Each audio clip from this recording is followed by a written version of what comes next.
Welcome back. In this video, I will show you how to transfer money from Rocket to bKash easily.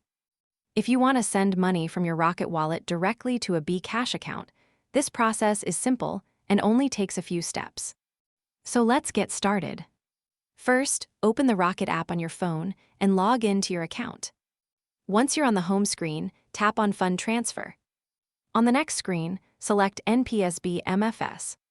After that, tap on Select MFS. From the list of available mobile financial services, choose bKash.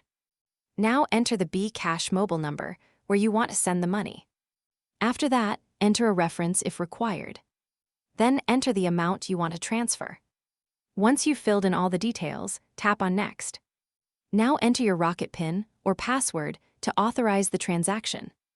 After confirming your PIN, your payment will be processed, and the money will be transferred from your Rocket wallet to the selected bKash account.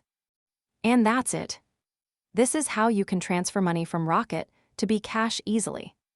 I hope this video helped you.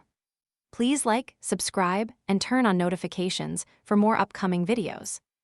Thanks for watching.